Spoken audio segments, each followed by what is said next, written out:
দুনিয়ার মানুষ, তুমি যদি তোমার পথের দিশা পেতে চাও, তুমি যদি সঠিক পথটা খুঁজে পেতে চাও, প্রত্যেকটা মানুষের একটা পথ পাওয়া দরকার, যেই পথটা সঠিক, যেই পথটা তার জন্য সিরাতুল মুস্তাকিম। আল্লাহ বলছেন দুনিয়ার কোনো মানুষের ক্ষমতা নাই কোরআন ছাড়া সঠিক পথের দিশা দেখায়। কেননা দুনিয়াতে যা কিছু আছে এইগুলা সব মানুষের বানানো, আর যেই আল্লাহ মানুষ সৃষ্টি করেছেন পথের দিশাটা কেমন হবে সেটাও আল্লাহর দেওয়া কেবলমাত্র কোরআনে আছে, ঠিক কি না? এই জন্য দুনিয়াতে সমাজতন্ত্র, দুনিয়াতে পুঁজিবাদ, দুনিয়াতে যত তন্ত্রমন্ত্র আছে কোনো কালে খুব বিস্ফোরণ দেখা গেছে, কিন্তু এক পর্যায়ে তারা লাথ্থায় বিদায় করছে ওইটাকে। এক সময় সমাজতান্ত্রিক অর্থ ব্যবস্থা পৃথিবী জয় করে ফেলেছিল মনে হলো। রাশিয়ার মধ্যে সকলকে বলল জনগণ কেবলমাত্র সকল অর্থনীতির মালিক, কেবলমাত্র সরকার অর্থনীতির মালিক, আর জনগণ সবগুলা কর্মী। সবাই কাজ করো, সবাই কাজ করো, কোনো বিলিয়নিয়ার ট্রিলিয়নিয়ার নাই, সব টাকা রাষ্ট্রের কাছে থাকবে। অল্প দিন পরে দেখা গেল মানুষের কাজের স্পৃহা নাই, মানুষ আর কাজ করতে চায় না, কাজে ফাঁকি দেয়। কেননা শ্রমিক মালিক আলাদা কোনো শ্রেণী নাই, এর মধ্যে কোনো নিজের সম্পদ বলে কিছু নাই, সব রাষ্ট্রের কাছে দেওয়া লাগবে। একটা মানুষ কোনো আকর্ষণ না থাকলে কখনো পরিশ্রম করতে পারে না। আল্লাহ বলছেন ওই মানুষের আর সমাজতান্ত্রিক যে অর্থনীতি দিয়েছিল এরপরে তারাই সেটাকে লাথ্থায় বিদায় করছে, কেননা এইটা মানুষের মন ও মগজের সাথে যায় না, ঠিক না? কিন্তু আল্লাহ রাব্বুল আলামিন কোরআনুল কারীমের মধ্যে বলছেন তোমাদেরকে এমন একটা পথের দিশা দিব, এমন একটা তোমাদের জন্য ব্যবস্থা দিব, যেই ব্যবস্থা তোমাদের জন্য সংস্করণ করা লাগবে না, যেই ব্যবস্থা প্রত্যেক বছর বছর তোমাকে আপডেট করা লাগবে না। তোমার যে মোবাইল অ্যান্ড্রয়েড ফোন ব্যবহার করো, তুমি বিভিন্ন ফোন ব্যবহার করো, 2 মাস পর পর তোমার সিগন্যাল পাঠায় আপডেট করা লাগবে কিনা। আপনার ফেসবুক আপডেট দেওয়া লাগে, আপনার যতগুলা অ্যাপস আছে সবগুলা আপডেট দেওয়া লাগে, আপনার মোবাইলও নতুন নতুনভাবে আপডেট দেওয়া লাগে, নইলে আপনি ব্যাকডেটেড হয়ে গেলে নতুন নতুন ফাংশনগুলো আর পাবেন না। আল্লাহ বলছেন আল্লাহ তোমাদের পথের দিশা দেওয়ার জন্য এমন একটা গ্রন্থ দিলেন, তুই বান্দা কোনো দিন ব্যাকডেটেড হবি না। এই গ্রন্থের সাথে লেগে থাকলে আল্লাহ তোরে সবচেয়ে বেশি আপডেট বানায় রাখবেন। আল্লাহ রাব্বুল আলামিন সূরা ইব্রাহিমের মধ্যে বলছেন আলিফ লাম রা কিতাবুন আনজালনাহু ইলাইকা লিতুখরিজান নাসা মিনাল যুলুমাতি ইলান নূর।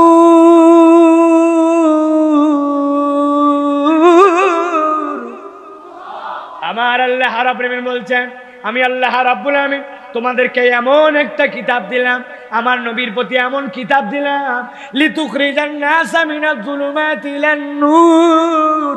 মানুষ ছিল অন্ধকারের দিকে, মানুষের হৃদয়টা ছিল আলোহীন। আমি আল্লাহ এই কোরআন তোমাকে দিলাম অন্ধকার থেকে আলোর দিকে নিয়ে আসার জন্য। অতএব আল্লাহর ঘোষণা অনুযায়ী কোরআন ছাড়া যেই দল তারা অন্ধকারের দল, আর কোরআনওয়ালা যেই দল তারা আলোওয়ালা দল, ঠিক না? আল্লাহ রাব্বুল আলামিন কোরআনুল কারীমের মধ্যে সূরা মাইদার মধ্যে বলছেন ইয়াহদি বিহিল্লাহু মানিত্তাবা'a রিদওয়ানাহু সুবুলাস সালাম ওয়া ইউখরিজুহুম মিনাজ যুলুমাতি ইলান নূর।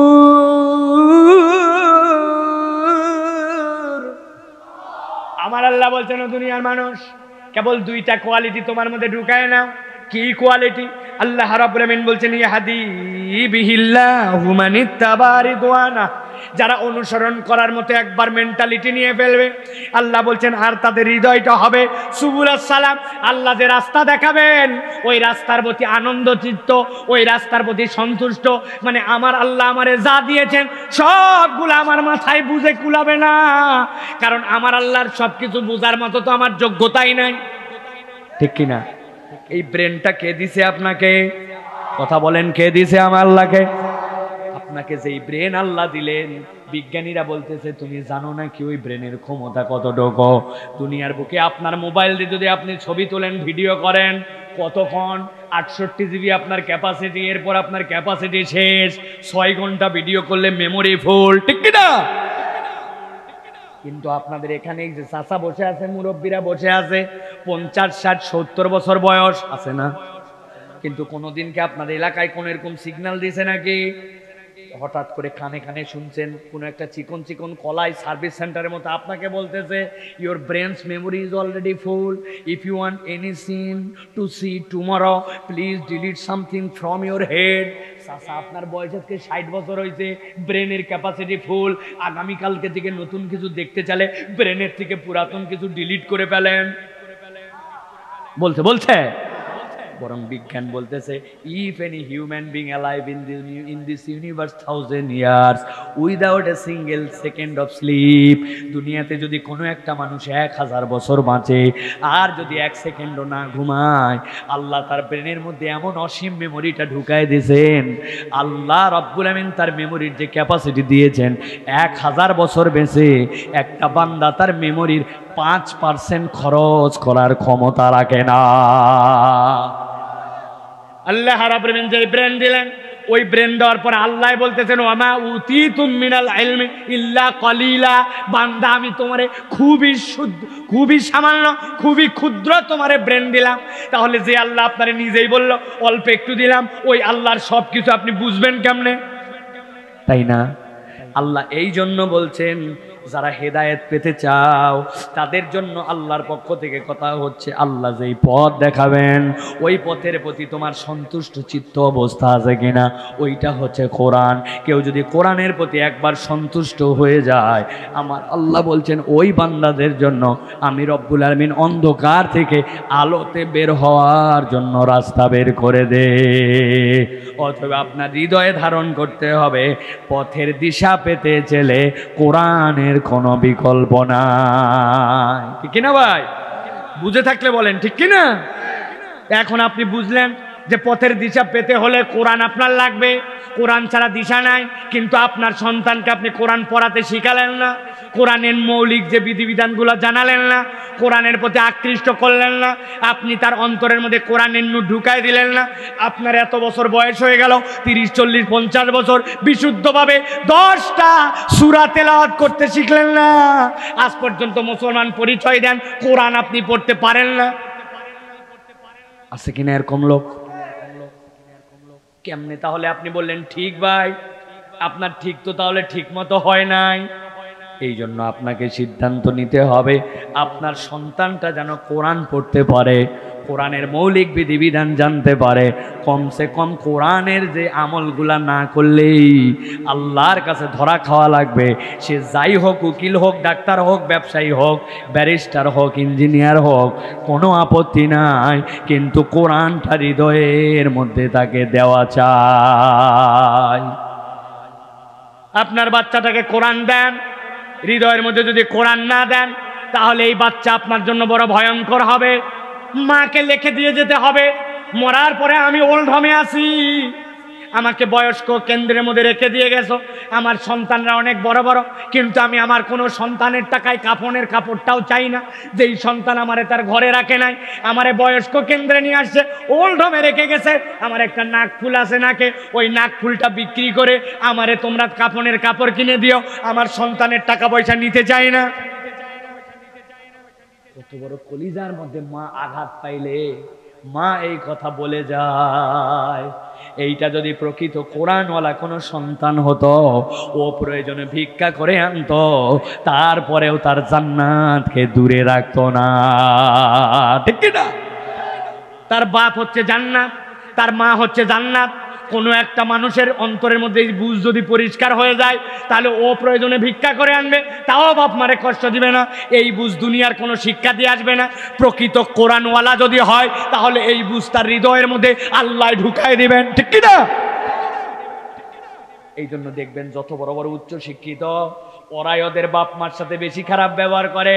যেইগুলা কম শিক্ষিত কিন্তু একটা ইসলামিক পরিবেশের মধ্যে হৃদয়ের মধ্যে আল্লাহ রসুলের টান আছে, একটু হয়তো টানাটানি থাকে, একটু কথাবার্তা এই সেই কম বেশি থাকে, তারপরেও কোনোদিন কল্পনাও নেয় না নিজের মাকে ওল্ড হোমের মধ্যে রেখে দিয়ে আসবে, বয়স্ক কেন্দ্রে রেখে দিয়ে আসবে। এইটা গরিব মানুষেরা করে না, সমাজের হাই সোসাইটির যেগুলা শিক্ষিত, নামদারি, অশিক্ষিত, ওরা এইগুলা বেশি বেশি করে। আল্লাহ এই জন্য বলছেন, দুনিয়ার মানুষ, তোমার সন্তানের অন্তরের মধ্যে একটা নূর ঢুকায় দাও। ওই নূরটা হচ্ছে কোরআনের নূর। 2 পারা 3 পারা মুখস্থ করান, যেমনি হোক 2 পারা 3 পারা মুখস্থ করান। 20-50টা হাদিস যেন জানতে পারে, সালাতের ফরজ কি ওয়াজিব কি যেন জেনে ফেলে, জানাজার নামাজটা জানতে পারে, হজের ফরজ রোজার ফরজ বিভিন্ন ধরনের আমল আখলাক জানতে পারে, নিজের উপরে যদি গোসল ফরজ হয় গোসলটা কেমনে করা লাগবে এটা জানতে পারে, নামাজের ভিতরে সূরা কিরাতগুলো বিশুদ্ধ পড়তে পারে। মোটামুটি এইটুকু তারে শিক্ষা দেন। পারলে তাকে আলেম বানান, আর না পারলেও এইটুকু এলেম তারে দেন। এরপরে আপনি 6 এ নিয়ে হাই স্কুলে দেন, স্কুলে দেন, যেখানে মন চায় সেখানে দেন। ওর হৃদয়ে যে আপনি 2-3 পারা কোরআন ঢুকায় দিয়েছেন, আল্লাহ যদি হেদায়েত তার জন্য রাখে, তাহলে এই কোরআনের আলো দিয়ে ওই বান্দা যত বড় ইঞ্জিনিয়ার হোক, ডাক্তার হোক, যাই হোক না কেন, আগে সে পরিচয় দিবে মুসলমান মুমিন, তারপরে ডাক্তার, তারপরে ইঞ্জিনিয়ার। কোরআন তাকে পথের দিশা মৃত্যু দেখাতেই থাকবে, দেখাতেই থাকবে। কথাটা হৃদয়ের মধ্যে নিয়ে নেন। যাদের বাচ্চা কাচ্চা আছে, আজকের মাহফিল থেকে সিদ্ধান্ত নেন। বাপ মা ফজরের নামাজের পরে 8টা-9টার দিকে সন্তানরে পিটায়, সন্তানরে বকে, বলে বাড়িতে রাখবো না, থাকতে দিব না। কেন? বলে কোচিং সেন্টারে 2-3 দিন হলো যায় না, প্রাইভেট মাস্টারের কাছে যদি প্রাইভেটে ফাঁকি দেয়, প্রাইভেটে ফাঁকি দেওয়ার জন্য সন্তানরে মারে, সন্তানরে বকে, বাপ মা খারাপ আচরণ করে। কিন্তু ওই সন্তানই ফজরের নামাজ পড়ে না, 5 ওয়াক্ত জামাতে যায় না। বাপ মা 15-16 বছরের সন্তানকে বকার মতো সময় হাতে পায় না। এরকম বাপ মা কক্সবাজার ঈদগাহ অঞ্চলে নাই। আছে? স্কুলে না গেলে বকে, পড়ালেখা না করলে বকে, অনেক কিছু না করলে তার সাথে মন খারাপ করে, হুমকি দিয়ে দেয়, আমার সন্তানের পরিচয় দিব না, কিন্তু নামাজ পড়ে নাই, তার জন্য তার কোনো আপত্তি নাই। ঠিক কিনা? কিসের ঠিক? বাপই তো মসজিদে যায় না, বেটা যাবে করতে খালি ঠিক। হ্যাঁ, কত আর ভুয়া ঠিক বলবেন, আসল ঠিক বলেন। বাপ নিজে যদি ফজরের নামাজে মসজিদে যাইতো, তাহলে সন্তানের উপর অধিকার রাখতো বলার। বাপ নিজেই বেনামাজি, সন্তানরে বলবে আবার কোন সাহসে? 20 টাকা দিয়ে পাঠায় দোকানের থেকে গুল নিয়ে, একটা বিড়ি নিয়ে। যেই সন্তানরে অসভ্য বাপ সিগারেট কিনতে পাঠায়, ওর ছেলে গাঁজাখোর হওয়া জরুরি। ঠিক কিনা? বাপের সম্মান রাখলে অন্তত বিড়ি বাদ দিয়ে গাঁজা খাওয়া উচিত। আপনার মতো অসভ্য বাপ দুনিয়াতে একটাও নাই। আপনি হারাম কাজ, অবৈধ কাজ, যেই কাজ করা ইসলামে জায়েজ না, ওই কাজ আপনার সন্তান দিয়ে করান। আপনার মতো বেকুব বাপ দুনিয়ায় একটাও নাই। অতএব আমি বলবো, প্রিয় ভাই, আগে নিজে আমরা নামাজি হই, নিজে আমরা কোরআনওয়ালা হই, তারপরে আমার সন্তানকে কোরআনওয়ালা বানানো সহজ হয়ে যাবে। ঠিক না? খুব সংক্ষিপ্ত সময়ে বলি, 1 নম্বর, তাহলে পথের দিশার জন্য আমাদের কোরআন লাগবে। কোরআন ছাড়া আপনাকে প্রকৃত পথের দিশা কেউ দেখাবে না, বাকিগুলা সব ভুয়া, সব ভুয়া। আল্লাহ রাব্বুল আমিন বলছেন, কেমন করে ভুয়া নাকি সত্য বুঝবা কেমনে? আল্লাহ বলছেন, তোমার জীবনের যদি উদ্দেশ্য জানতে চাও, তাহলে তোমাকে কোরআনের কাছে আসতে হবে। আপনার জীবনের উদ্দেশ্য কি বলেন? একজন বড় ডাক্তার হওয়া, আমার ইঞ্জিনিয়ার হওয়া, আমার এ হওয়া, সে হওয়া, আমার জমিদার হওয়া, ভালো কৃষক হওয়া। কত কিছু মানুষের জীবনের উদ্দেশ্য আছে কিনা? পড়ালেখা করব, এরপরে কামাই করব, হালাল না হারাম কোন দিক দিয়ে আমার দেখার টাইম নাই। আমার টার্গেট হচ্ছে আমাকে অবস্থান করতে হবে, বাড়ি করতে হবে, গাড়ি করতে হবে, সমাজে প্রভাব প্রতিপত্তি অর্জন করতে হবে, এটাই আমার টার্গেট। দুনিয়ার মানুষ জানে না তার জীবনের উদ্দেশ্য কি। আল্লাহ বলছেন, কোরআন ছাড়া কোনো মানুষকে জীবনের উদ্দেশ্য কেউ শিখায় দেয় না। আর মানুষের জীবনের উদ্দেশ্য জানা না থাকলে ওই মানুষ কখনোই প্রকৃত টার্গেটে পৌঁছাতে পারে না। আল্লাহ রাব্বুল আমিন বলছেন, আল্লাযী খালাকাল মাউতা ওয়াল হায়াতা লিয়াবলুয়াকুম আইয়ুকুম আহসানু আমালা। আমার আল্লাহ বলছেন, জীবনের উদ্দেশ্য বোঝো। আয়াতটা পরিচিত, কিন্তু এটাতে উদ্দেশ্য জানি না। আল্লাহ বলছেন, আল্লাযী খালাকাল মাউতা ওয়াল হায়াতা, যেই আল্লাহ মৃত্যু বানাইছেন ওই আল্লাহ জীবন দিয়েছেন, মানে তুমি মৃত ছিল জীবন দিয়েছেন, আবার জীবন থেকে মৃতের কাছে নিয়ে যেতে পারবেন যেই আল্লাহ, দুনিয়ার কারো ঠেকানোর ক্ষমতা নাই। কোরআন মানলেই কে না মানলেই কে। অনেক নাস্তিক আছে, অনেক কোরআন বিদ্বেষী আছে, ফাপড় নেয় আমরা কোরআন মানি না, আল্লাহ মানি না, বলে কিনা। আরে না মানলে আমাদের কি যায় আসে? আমার আল্লাহ বলছেন দুনিয়ায় যারাই থাকবে কুল্লু নাফসিন যায়িকাতুল মাউত। তোর বেটা কোরআন মানা লাগবে না, তুই পারলে একটু 200 বছর বাইচে দেখা। বলদের দল, তোদের সাথে চ্যালেঞ্জ করার মতো সময় আছে নাকি আমাদের? ঠিক কিনা? পারলে তুই চ্যালেঞ্জ নে। আল্লাহ বলছে জীবন আছে যার, মরা লাগবে তার। তুই কোরআন মানলি না, আল্লাহ মানিলে তুই 200 বছর বাইচে দেখাবে, খুব পারবে? এদেরকে সময় দেওয়ার মতো সময় আছে আমাদের? নাই।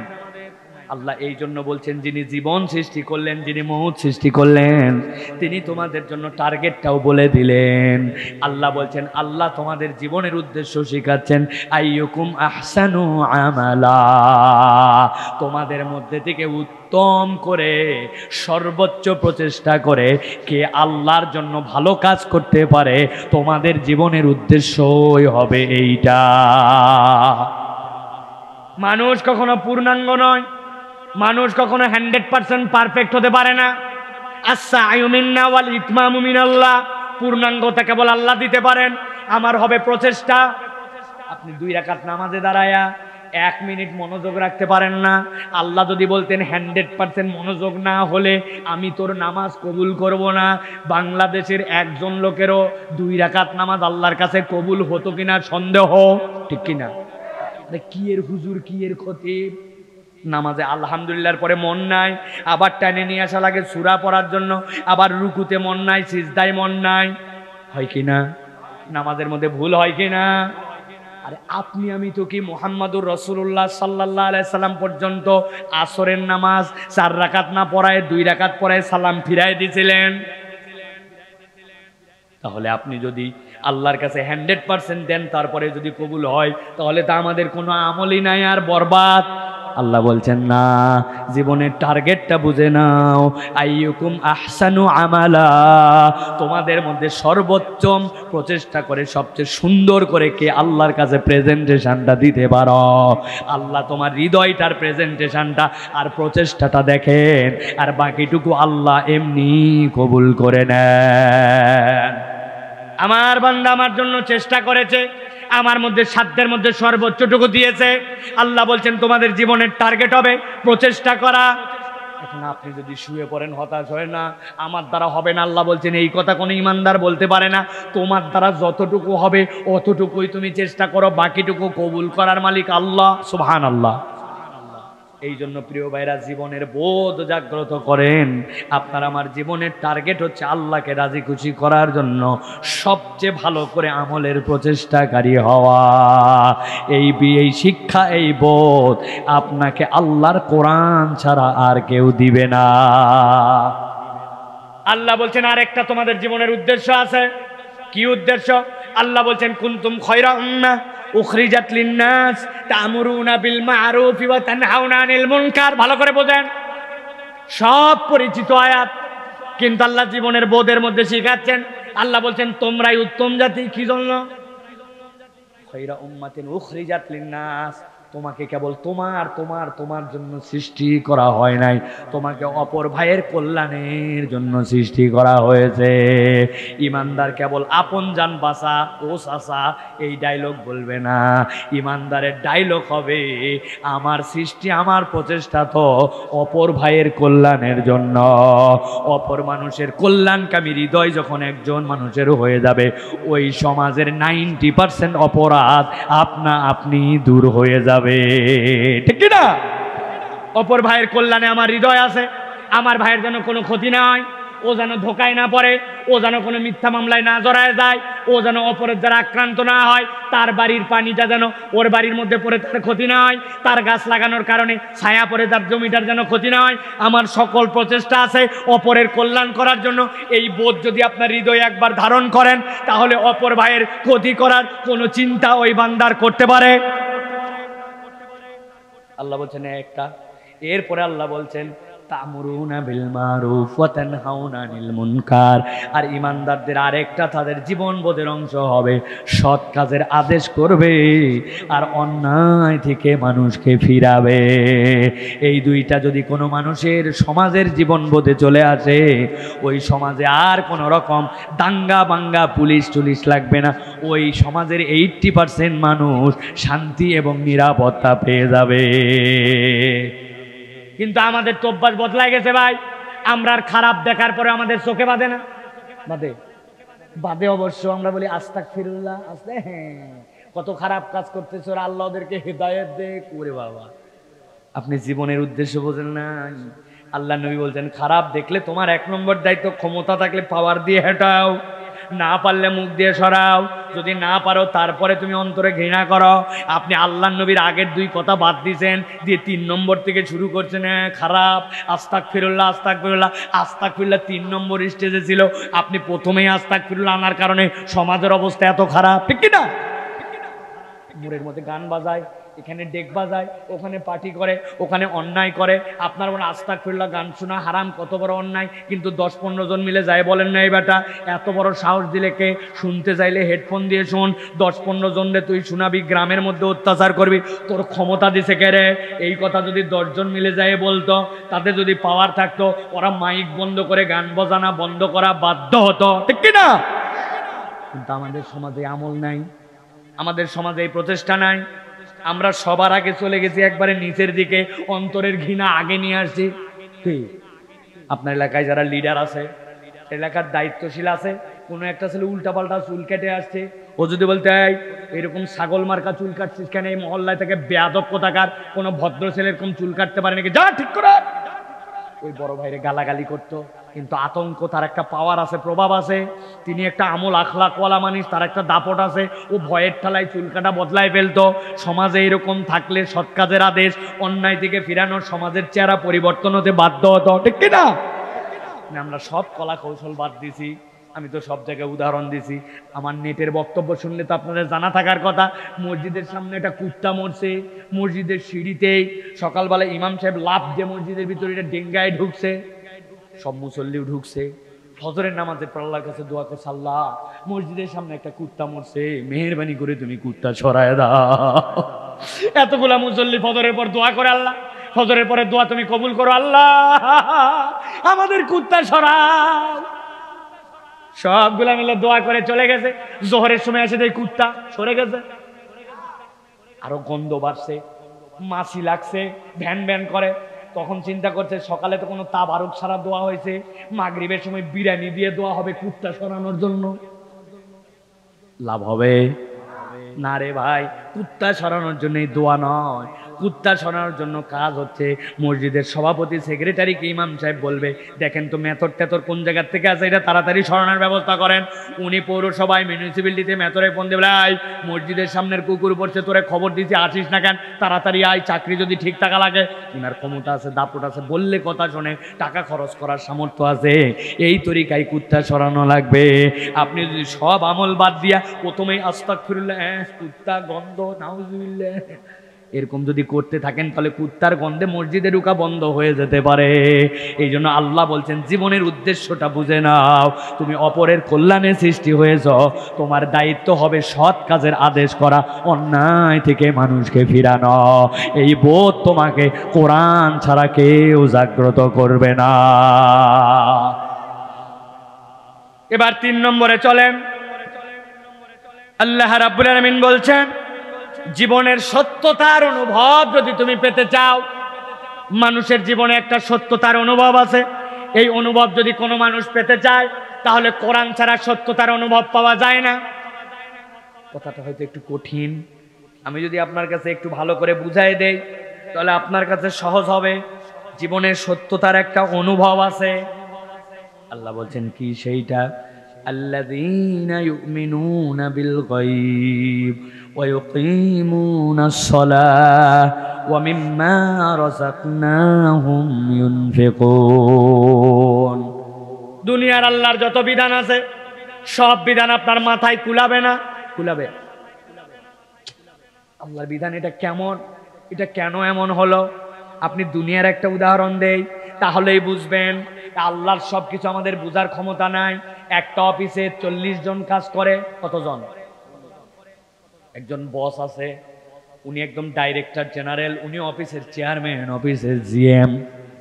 আর অফিসে একজন কাজের মহিলা আছে, সকাল থেকে এসে ঝাড়ঝাঁটা দেয়, চা পানি ধোয়ায়। ওই মহিলা সকাল থেকে এসে মুছামুছি ঝাড়াঝাড়ি, আর উনি আসে সকাল থেকে ল্যাপটপ খুলে টিপা টিপি। মহিলা প্রত্যেক দিন এইটা দেখে, উনি খালি ল্যাপটপ টিপে, কি জানে একটা সামনে নিয়ে ছবি আছে, ভিডিওতে কথা বলে, এ করে ও করে। ও দেখতে দেখতে ওই মহিলার অসহ্য। একদিন এসে বলছে, আপনি তো কোনো কাজই করেন না, খালি আসার পরে তো এই ল্যাপটপের মধ্যে কি কি জানি দেখেন, আর আমি কাজ করতে করতে হয়রান, ঝাড় ঝাঁটা মোছা টোছা, আপনি খালি ফাঁকি দেন। বেতন যা হওয়ার আমারই হওয়া উচিত। কি ওই লোক বলবে, এই পাগলা, আমার অফিসে যেটা আছে এটারে চাকরির থেকে এখনই বাদ দাও। কত বড় ব্যাককল! ও চেয়ারম্যানের কথা বলতেছে নাকি ল্যাপটপ নিয়ে বসে। তুই বেকুব মহিলা, জানিস না তোর ঝাড় দেওয়ার যোগ্যতা আছে জন্য তুই ঝাড় দিস? তোমার কাজটা ছোট নয়, তোমার কাজও ঠিক আছে, কিন্তু যেই লোকটা ল্যাপটপ নিয়ে বসে আছো, বিদেশ থেকে বায়ার খোঁজে, ও কাজ নেয়, এরপরে কাজ ডেলিভারি কতদূর আছে খবর নেয়, কোনটার কোটেশন কি হবে, কোটেশন বসায়, কিভাবে মাল কিনবে, কোন জায়গায় যাবে পরিকল্পনা করে। উনি ল্যাপটপ দিয়ে সিনেমা দেখে না, টিভি দেখে না, দেখে মনে হয় খালি বসে আছে, কিন্তু তার ব্রেনের দাম অনেক, ঠিক কিনা? এখন কাজের মহিলা যদি চেয়ারম্যানের ভুল ধরতে চায়, চেয়ারম্যান যদি তার চাকরি নট করে দেয়, তার আকলে না কুলায়। এই উদাহরণ আল্লাহর সাথে যায় না, তারপরে বোঝার জন্য বলি, আল্লাহর যত বিধান আছে, আল্লাহর যত হুকুম আছে, সব কিছু আপনার ব্রেনে কুলাবে না। কাফের মুশরিকরা আপনার কাছে বলে, দুনিয়ার সব জায়গায় যাওয়া যায়, সবই যদি মানুষ সমান হয়, তাহলে মক্কায় আর মদিনায় আমরা ঢুকতে পারি না কেন? জিজ্ঞাসা আছে কিনা? কেন মক্কায় মদিনায় কাফের মুশরিকরা ঢুকতে পারে না? জাকির নায়েক একটা উদাহরণ দিয়েছিলেন। তিনি বলছিলেন, একই দেশের নাগরিক, রামুতে একটা ক্যান্টনমেন্ট আছে সেনাবাহিনীর, আছে না? আপনি বলবেন, আমার বাড়ি, আমার বাপ দাদা 14 গোষ্ঠী কক্সবাজারের, ঢুকতে দিবি না মানে কি? আপনার বলবে, এটা ধর ধরে উল্টা করে টাঙ্গা। এই ব্যাককল আমাদের নিরাপত্তা বিঘ্নিত করে আসছে। বলবেন, আমি বাংলাদেশের নাগরিক, এই দেখো আমার এনআইডি কার্ড, এই দেখো আমার পাসপোর্ট, বলে এটাকে ওগুলো সহজ হন। কারণ এর ভিতরে ঢোকার জন্য একটা যোগ্যতা লাগে, এর ভিতরে ঢোকার জন্য বাহিনীর লোক হওয়া লাগে, বাহিনীর পারমিশন লাগে, বাহিনীর নিয়ম কানুন মানা লাগে, ঠিক না? আল্লাহ এই দুনিয়ার নিজামে যদি আপনি একটা ক্যান্টনমেন্টে ঢুকতে পারেন না, তাহলে ইমানদারদের ক্যান্টনমেন্টের নাম হচ্ছে ওই কাবা, ওই মদিনা। আপনার ইমানের পাসপোর্টে কালেমার সিল দেওয়া নাই, আপনার তো সেইখানে ঢোকার ক্ষমতা নাই, ঠিক না? এইটা মাথার মধ্যে হয়তো ঢুকলো একটা উদাহরণ দিয়ে বোঝানোর জন্য, কিন্তু আরো তো অনেক উদাহরণ আছে। আপনি সিঙ্গাপুর এয়ারপোর্টে যখন ঢুকবেন, আপনাকে ভিসা দিয়ে দিছে, যদি কেউ সিঙ্গাপুর যেয়ে থাকেন দেখবেন ওখানে লেখা আছে, যদি আপনি মাদক পরিবহন করেন আপনাকে মৃত্যুদণ্ড দেওয়া হবে। ভিসার নিচ দিয়ে লিখে দেওয়া। আপনি বসেন, দাঁড়ায় আছেন কেন? আপনাকে মাদক যদি পরিবহন করেন আপনাকে ফাঁসি দেওয়া হবে, মৃত্যুদণ্ড দেওয়া হবে। আপনি বলবেন, মাদক খাওয়ার একজনের অভ্যাস থাকতে পারে, একজনের না থাকতে পারে, কিন্তু আমি পরিবহন করলেই তোমারে আমারে হত্যাকাণ্ড দেওয়া লাগবে। হত্যা করে বলে, এটা কোনো নিয়ম হলো নাকি? সামান্য একটু মাদকের জন্য। সিঙ্গাপুর বলবে, আমার দেশে তোমার আসার দরকার নাই, তুমি অন্য দেশে যাও, এটা আমার দেশের আইন। কে? ওর দেশের আইনের জন্য এটা মেনে নিয়ে আপনাকে যদি সিল নেওয়া লাগে, তাহলে আল্লাহর ওই হারাম আইন আর শরীফ আইনে আপনি ঢুকতে চান, তাহলে আমার আল্লাহরও তো কোনো নিয়ম কানুন থাকতে পারে, ঠিক না? সব বিধিবিধান আমাদের মাথায় কুলাবে না, কিন্তু আল্লাহ বলছেন, যদি তুমি তোমার জীবনের সত্যতার অনুভব পেতে চাও, আল্লাহ বলছেন তাদের 3টা গুণ থাকবে। কয়টা গুণ? আল্লাযীনা ইউমিনুনা বিল গায়ব, তারা আল্লাহর অদৃশ্যের প্রতি ঈমান এনে ফেলবে। সব আমার বিবেচনায় বুদ্ধিতে আসবে না। কোরআন বলতেছে, খুঁজতে গেলে অশান্তি বাড়বে। তুমি আল্লাহর গায়েবের প্রতি ঈমান এনে ফেলেছো, তোমার অন্তরটা সালিম হয়ে যাবে, আল্লাহর জন্য নিবেদিত হয়ে যাবে। 2 নম্বরে আল্লাহ রাব্বুল আলামিন বলছেন, ওয়া ইয়াকিমুনাস সালাহ, এই মানুষগুলা সত্যতার অনুভব যদি পেতে চায়, তাহলে সালাত কায়েমকারী হবে। একটুখানি বুঝাই, ভালো করে খেয়াল করেন। আপনাদের এখানে কেন্দ্রীয় যে মসজিদ, বড় যে মসজিদ, ওই বড় মসজিদে এলাকার সবচেয়ে টাকা পয়সাওয়ালা, কোটি কোটি টাকার মালিক, উনি এসে দামি স্প্রে দামি শার্ট প্যান্ট পরে নামাজ আল্লাহু আকবার বলে দাঁড়ায় গেছে, আর উনার পাশেই আপনাদের এলাকার একটা দিনমজুর ভাই কেবলমাত্র ধান কাটা শেষ করে বাড়ি যাওয়ার সময় পায় নাই, যেই গেঞ্জি ঘরমাক্ত, যেই গেন্দু হলুদ হয়ে গেছে, ওই রকম ছিঁড়া কাপড় চুপড় পরে মসজিদে গেছে, যদিও মসজিদে যাওয়ার সময় ভালো কাপড় পরে যাওয়া উচিত কিন্তু সময় পায় নাই, গা দিয়ে একটু গন্ধ গন্ধ ঘামের গন্ধ। কোটিপতির পাশে দাঁড়াইছে, কোটিপতির ডান দিক তাকে বলছে পিছনে পিছনে পিছনে কাতারে দাঁড়া, গন্ধ গন্ধ লাগে, আমার পোশাক আর তোর পোশাকের অবস্থা কি? বলার কোনো অধিকার আছে? যারা বুঝেন নাই তারা মনে উত্তর দেন নাই, বলার অধিকার আছে। পৃথিবীর যেখানে আপনি যান, যত বড় দাপটওয়ালা হন, আপনি যখন সালাতে দাঁড়ান আল্লাহ ডেমনস্ট্রেশন শিখাই দিয়েছেন। এখানে ধনী গরিব উঁচু নিচু সাদা কালো ছোট বড় কিচ্ছু নাই, সবগুলা মানুষ তার সুয়ের মধ্যে আসবে সমান। আল্লাহ বলছেন ওয়াকিমুনাস সালাহ, এই সালাতের বিধানটা কেবল মসজিদে নয়, জীবনের সত্যতার অনুভব পেতে হলে আল্লাহ বলছেন সমাজের মধ্যেও মসজিদের বিধানটা ছড়ায় দিতে পারে। এইটা আল্লাহর বিধানেই কেবল সম্ভব। যারা আল্লাহর হুকুমে বিশ্বাস করে তারা হৃদয়ে এইটা ধারণ করবে। আমার আল্লাহ রাব্বুল বলছেন, আর তাদের আর একটা গুণাগুণ হবে সত্যতার অনুভব পেতে হলে, ওয়ামিম্মা রাযাকনাহুম ইউনফিকুন, আমি আল্লাহ তাদেরকে যে সম্পদ দিয়েছি ওই সম্পদ থেকে তারা খরচ করবে। জীবনে কখনো মনে করবে না এই সম্পদ আমার নিজের কামাই, নিজের হাতের কামাই। কিন্তু আমরা তো এই অনুভব করেই আছি। আপনারা ধান ক্ষেতের উপরে বসে আছেন না ভাই? একটু কথা বলেন, আছেন কিনা? আপনারা জীবনে কারা কারা ধান লাগাইছেন? হাত তোলেন। জীবনে একবার হলেও ধান লাগাইছেন কারা কারা? আপনারা নামান, ভালো করে বোঝেন। আপনি যেই ধানটা লাগাইছেন, জমি যখন হাল টাল দেওয়ার পরে ধান নিয়ে সেরকম করে ছিটাই দিয়েছেন আর হয়ে গেছে, কি করা লাগছে ভাই? আগে একটা প্রথমে চারার জন্য ক্ষেত বানান লাগছে, বানাইছেন না? নরম করে মাটি দিয়া আগের দিন সকালবেলা অথবা সন্ধ্যাবেলা ধান যেগুলো ভালো বীজ ওইগুলো ভিজায় রাখছেন, এরপরে ডালিতে করে নিয়ে এসে আস্তে করে যত্ন করে ওই জায়গায় ক্ষেতের মধ্যে ছিটাইছেন, তাই তো? এরপরে ওখানে চারা উঠছে, বীজতলা উঠছে, এরপরে ওইগুলা তুলে তুলে নিয়ে এরপরে মাটি নরম করে গোছা গোছা করে এখানে লাগাইছেন, তাই তো? কিন্তু কখনো একবার ভেবে দেখছেন আপনি যেই দিন বীজতলা তৈরির জন্য নরম জায়গার মধ্যে ধান ছিটায় দিলেন, ওই ধানগুলা ছিটানোর পরে ধানের গোড়া আর মাথা দুটা দুই দিক, আপনার কি মনে হয় যেদিক সেদিক দিয়ে ধানের ট্যাঁক গজায়? শিকড়ের একটা দিক আছে, যেই জায়গায় ধানের গোড়াটা লেগেছিল ডালের সাথে, আর মাথা দিয়ে ট্যাঁক বের হয়। আপনি তো ছিটাই দিয়ে গেছেন 20 কেজি, ছিটানোর সময় খুব খেয়াল করে ছিটাইছিলেন, একটাও গোড়া যেন উপর দিকে না ওঠে, সব জানি নিচ দিকে পড়ে। আপনি এলোমেলো ছিটাই দিয়ে চলে গেছেন, 5% সিদানা কাত হয়ে পড়ছে, চিত হয়ে পড়ছে, উল্টা হয়ে পড়ছে। কিন্তু মাত্র 24 ঘন্টার ব্যবধানে কোন সে গরিয়ান মহিয়ান শিকড় গুলাকে নিচ দিকে করে দিল। একটা শিকড় উপর দিকে বড় হলো না, নিচে চলে গেল, আর পাতাগুলা মেলে দিল পাড়ি দেওয়ার পরে উপর দিকে কুঁড়ি চলে গেল। আপনার মাথায় কোনোদিন একবারের জন্য অনুভব জাগ্রত করেন নাই? আল্লাহ বলছেন ধান কাটার পরে বড় ফুটানি করে বলে আমার 20 মণ, আমার 30 মণ, আমার জমি, আমার আবাদ। আমার আল্লাহ রাব্বুল আমিন বলছেন ওয়ামিম্মা রাযাকনাহুম ইউনফিকুন, তোর হৃদয়ে যদি সত্যতার অনুভব জাগ্রত করতে চাস তাহলে আমি রব্বুল আমিন বললাম সম্পদ তো আমি আল্লাহ নেই না, সম্পদ আমার দরকার নাই, কিন্তু আমি আল্লাহ তোর হৃদয়ে জাগ্রত করতে চাই। এই সম্পদের সব তোর নয়, এটা আল্লাহর দেওয়া অনুগ্রহ। এখান থেকে তুই খরচ কর, গরিবের জন্য দান কর, অসহায়কে দে, অভাবগ্রস্তকে দে, আল্লাহর রাস্তায় খরচ কর। আমি রব্বুল আমিন তোর হৃদয়ের মধ্যে একটা প্রশান্তির আলো ঢুকায় দিব। কুঞ্জুস কোনোদিন প্রশান্তির আলো পায় না। যে মানুষকে খাওয়ায় ও জানে খাওয়ানোর শান্তি কতটুকু। আমার কথা যদি মিথ্যা মনে হয়, আপনি কাউরে একটু 50 টাকা খাওয়ায় দেখেন, হৃদয়ের থেকে বড় আনন্দ কোনোদিন পাবেন না। কে মানুষে খাওয়ায়েন আপনি একটু, কি আনন্দ লাগে। না খাইলে কষ্ট লাগে। এত আয়োজন করলাম, খান ভাই একটু খান, একটু এটা খান সেটা খান, ডিম খান, ভাত খান, এ খান, না লোকটা কি সুন্দর করে খেয়ে গেছে। মানুষকে খাওয়ানোর পরে হৃদয়ে যে আনন্দ পাওয়া যায়, এই আনন্দ অন্য কোনো আমলে হয় না। যদি না খাওয়াই থাকেন তাহলে বুঝবেন না, খাওয়াইলে কমে না, দান করলে কমে না।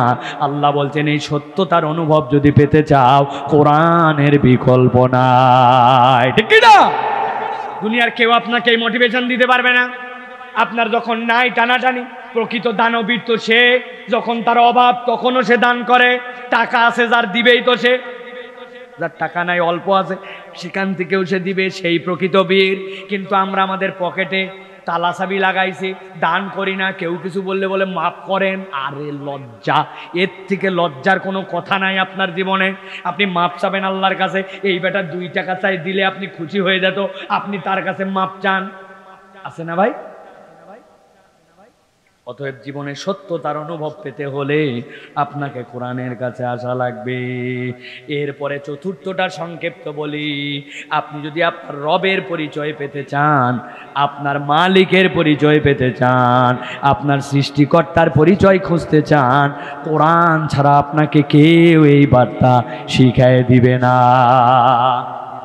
আপনি আল্লাহর কাছে ওই আলমে আরওয়ার জগতে আল্লাহ জিজ্ঞাসা করেছিলেন সকল রূহগুলাকে হাতের মুঠের মধ্যে নিয়ে, আলাস্তু বিরাব্বিকুম, আমি কি তোমাদের রব নই? সবাই বলেছিল ক্বালু বালা, আমরা বলেছিলাম হ্যাঁ আল্লাহ। খেয়াল করেন, আল্লাহ আমার রব। এরপরে আপনি কবরে চলে গেছেন, কবরে আপনার প্রথম প্রশ্নটা একই, মান রব্বুকা, তোমার রব কে? আছে কিনা? আপনি ওই জায়গায় বললেন আল্লাহ আমার রব, যেটা আমার মনে নাই কিন্তু স্বীকার করছে আল্লাহ, কোরআনে এটা স্পষ্ট করেছেন। আর কবরে যাওয়ার পরে আল্লাহ বললেন তোমার রবকে। এখন মধ্যে আপনার এই দুনিয়া, যেটা আপনার পরীক্ষা কেন্দ্র, ওই পারে যাওয়ার পরে বলেছি চেহারা 2টা হবে। একটা হবে মুসওয়াদ্দাত উজুহুম, কালো, আরেকটা হচ্ছে তাবিয়াদ্দাত, ফর্সা, আলোকিত। আল্লাহ বলছেন যারা তার রবকে চিনে যাবে, ওই আরওয়ার জগতে স্বীকার করা রব, কবরে যদি উত্তর তোমার ঠিক মতো দিতে হয়, এই রবের পরিচয় কোরআন ছাড়া কেউ তোমাকে দিবে না। অতএব তোমার প্রকৃত রবকে খুঁজতে চাইলে কোরআনের কাছে আসতে হবে। আর রবের পরিচয়হীন হয়ে কবরে গেলে তোমার চেহারাটা কিয়ামতের দিনে কালো হবে। আল্লাহ বলছেন আমি কালো চেহারাওয়ালা দেখতে চাই না, আলোকিত চেহারা দেখতে চাই। এই জন্য কোরআন থেকে আপনাকে আপনার রবের পরিচয় নিতে হবে। আল্লাহ কোরআন খোলার সাথে সাথে এই জন্য বলেছেন আলহামদুলিল্লাহি রাব্বিল আলামিন। ও দুনিয়ার মানুষ, ওয়ালিল্লাহি আসমাউল হোসনা, আল্লাহর 99টা নাম আছে, কিন্তু আল্লাহ বলছেন আলহামদুলিল্লাহি রাব্বিল আলামিন। আল্লাহ বলেন নাই আজিজুল আলামিন, গফুরুল আলামিন। আল্লাহ একটাও বলেন নাই কাহারুল আলামিন, না, আল্লাহ বলছেন রব্বুল আলামিন। তোমার রব, যেই রব কোন রকম নজির ছাড়া সৃষ্টি করে আস্তে আস্তে বড় করে পূর্ণতা দিয়া আল্লাহ তাদের সকল রিজিকের ব্যবস্থা করতে পারেন, তিনি তোমার রব। ওই রবের থেকে তুমি তো মাঝে মাঝে দূরে চলে যাও। ওই রবের প্রকৃত কাছাকাছি যদি থাকতে যাও, আল্লাহ বলছেন কোরআনের কাছে যাও, কোরআন কন্টিনিউ পড়ো, কোরআন বোঝার চেষ্টা করো, তোমার রবকে তুমি এখান থেকেই খুঁজে পাবে। সুবহানাল্লাহ। তোমার রব কি অসীম রব। এই বাংলাদেশের তাপমাত্রা উঠতে উঠতে 40 ডিগ্রি হয় না ভাই? আর নামতে নামতে আজকে 10 ডিগ্রিতে নামছে। আপনার নাকের মধ্যে আল্লাহ একটা ফেরোনাস ছোট্ট একটা মেশিন লাগাইছেন, ছোট্ট একটু। কাজ কি? আপনার এই লাঞ্চ, ওই লাঞ্চের একটা পাওয়ার আছে, নির্দিষ্ট পরিধি পর্যন্ত ঠান্ডা সে নিতে পারে। অতিরিক্ত ঠান্ডা আপনার লাঞ্চ নষ্ট হয়ে যাবে, অতিরিক্ত গরম আপনার লাঞ্চের ক্যাপাসিটি শেষ, অতিরিক্ত ঠান্ডায় নিউমোনিয়া হয়ে যাবে। কিন্তু আল্লাহ অসীম পাওয়ারের ফেরোনাক্স দিলেন এই জায়গাতে। কাজ কি? -30 ডিগ্রি সেলসিয়াস। ও নিঃশ্বাসটা নিতে দেরি, ওইটাকে কনভার্ট করে আপনার যতটুকু লাগবে এই লাঞ্চের জন্য ততটুকু পাওয়ার দিয়ে পৌঁছায় দেয়। গরম অত্যধিক 50 ডিগ্রি, ও অল্প একটুর মধ্যে ওইটাকে কনভার্ট করে আপনার লাঞ্চের যতটুকু লাগবে ততটুকু পৌঁছায় দেয়। উনি হচ্ছেন মুসাউইর, উনি হচ্ছেন খালেক, উনি হচ্ছেন আপনার রব। এই পরিচয় আপনি কোথাও পাবেন না কোরআনের কাছে না আসলে, ঠিক কিনা? অথবা আপনার রবকে যদি খুঁজতে চান তাহলে আমাদের জন্য কোরআন লাগবে। সর্বশেষ বলবে প্রিয় ভাইয়েরা, আপনারা আমার জীবনের যদি পরিণতি খুঁজতে চান, আপনার আমার জীবনের পরিণতি কি, আপনার আবার জীবনের শেষটা কি হবে, এইটা তো জানা লাগবে। যদি শেষ যদি আমি না জানি, তাহলে তো আমার কাজের উৎসাহ থাকবে না। আমি যদি জানি এই জমিতে সকাল 6টা থেকে দুপুর 3টা পর্যন্ত কাজ করলে মধ্যের খাবার দিবে, সকালবেলা পান্তা বেলায় পান্তা দিবে, দিন শেষে আমাকে 400 টাকা দিবে, তবেই আমি কাজ করব। আর যদি বলে কাজ কর দেখি দিবনি, বলার পরে দেখা যাচ্ছে কাজ শেষ, মালিকরে খুঁজে পাওয়া যাচ্ছে না, ও জীবনে আর এই ভুল করবে না, কাজের উৎসাহ হারায় ফেলবে। আল্লাহ বলছেন আমিও তোমাদের জীবনের একটা উদ্দেশ্য তোমাদেরকে জানাতে যাই, উদ্দেশ্যের পরে তোমার জীবনের পরিণতি সম্পর্কেও ধারণা দিতে যাই। দুনিয়াতে অনেকেই বলে না আর কিচ্ছু নাই, এই খাও দাও ফুর্তি করো, দুনিয়াটা মস্ত বড়, দুনিয়া এখানেই শেষ। ওরা জীবনের পরিণতি জানে না, কিন্তু কোরআন আপনাকে জীবনের পরিণতি শিখায়। আল্লাহ বলছেন ইন্না হাযাল কুরআনা ইয়াহদি লিল্লাতী হিয়া আকওয়াম ওয়া ইউবাশশিরুল মুমিনিনাল্লাযীনা ইয়া'মালুনাস সালিহাত আন্না লাহুম আজরান কাবীরা। আমার আল্লাহ রাব্বুল আলামিন বলছেন নিশ্চয় এই কোরআন তোমাদেরকে হেদায়েতের রাস্তা দেখাবে এবং ঈমানদারদেরকে শুভ সংবাদ দিবে। ঈমানদারদের শুভ সংবাদটা কি? আল্লাহ বলছেন যারা ঈমান আনবে আর দুনিয়ার বুকে আল্লাহকে সন্তুষ্টির জন্য নেক কাজ করবে, আল্লাহ রাব্বুল আমিন বলছেন আমি রব্বুল আমিন তাদের জন্য ঘোষণা দিলাম আন্না লাহুম আজরান কাবীরা, আমি আল্লাহর কাছে তাদের জন্য বিশাল বড় পুরস্কার আছে। সুবহানাল্লাহ। সেই বিশাল বড় পুরস্কারটা কি? নবীজি সাল্লাল্লাহু আলাইহি ওয়াসাল্লাম একটা হাদিসের মধ্যে আবু সাঈদ খুদরি রাদিয়াল্লাহু তাআলা আনহু থেকে পরিষ্কার করে দিয়েছেন, সকল ইমানদাররা যখন জান্নাতে যাবে আল্লাহ তাদেরকে জিজ্ঞাসা করবেন জান্নাতের মধ্যে হাল রাদিতুম, ও জান্নাতীরা তোমরা খুশি আছো কিনা? জান্নাতীরাকে বলবে ওয়া মা লাকা লা নারদা ইয়া রাব্বানা ওয়া কদ আতাইতানা মা লাম তুতি আহাদান ক্বাবলানা, ও আমাদের আল্লাহ আমাদেরকে যা দিয়েছেন আমরা খুশি হয়ে না পারি নাকি? এরকম আর কাউরে কিছু দিয়েছেন নাকি? আল্লাহ এরপরে জিজ্ঞাসা করবেন হাল আযীদুকুম, আমি কি আর একটু বাড়ায় দিব নাকি? ইমানদাররা বলবে আবার এর থেকেও বেশি দেওয়া সম্ভব নাকি? তারা তো চুপ করে যাবে, আর কোনো কথা বলে না। আল্লাহ বলবেন সাথে সাথে উহিল্লু আলাইকুম রিদওয়ানি, আমি আজকে তোমাদের প্রতি খুশি হয়ে গেলাম, আর কোনোদিন তোমাদের প্রতি রাগ করব না। এই কথা বলার পরে আল্লাহ তার যাবতীয় পর্দা সরায় ফেলবেন, বান্দা মুমিনের সাথে রব আল্লাহর মোলাকাত হয়ে যাবে। সুবহানাল্লাহ। এটাই হচ্ছে আজরান কাবীরা।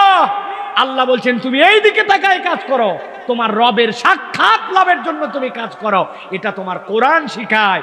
কোনো মানুষ যদি আল্লাহর রবের দিদার লাভের জন্য কাজ করে, ও তো ধানাই পানাই কাজ করতে পারবে না, ও তো আল্লাহমুখী ছাড়া অন্য কোনো কাজ করতে পারবে না। অতএব জীবনের পরিণতির এই উদ্দেশ্য যদি পেতে চান, তাহলে আপনাকে কোরআনের কাছে যেতে হবে। প্রিয় ভাইরা, আজকের আলোচনায় যেটা আমরা বলতে চেয়েছি, বুঝাতে চেয়েছি, দুনিয়া আপনার আমার জন্য পরীক্ষা ক্ষেত্র, আর ফলাফল কেন্দ্র হচ্ছে কিয়ামত। কিয়ামতে দুই শ্রেণীর মুখ হবে, অন্ধকার আলো। আলোওয়ালা যদি হতে চায় তাহলে কোরআনের এই 5টা দীক্ষা আপনাকে নিতে হবে। জীবনের পরিণতি কি, রবের পরিচয় কি, আপনার জীবনের উদ্দেশ্য কি, আপনার জীবনের সত্যতার অনুভব কি, আর আল্লাহর জন্য আপনাকে জেনে নিতে হবে যে হিদায়াতের রাস্তা আপনাকে কে দেখাতে পারে, এটাই হচ্ছে কোরআন। কোনো বান্দা যদি এই সামগ্রিক জীবনটা পেতে চায়, তাহলে কোরআনের কাছে তাকে সমর্পিত হতে হবে, কোরআন পড়তে হবে, কোরআন শিখতে হবে, কোরআন তেলাওয়াত করতে হবে, কোরআনওয়ালা সমাজ গঠন করতে হবে, এর কোনো বিকল্প নাই।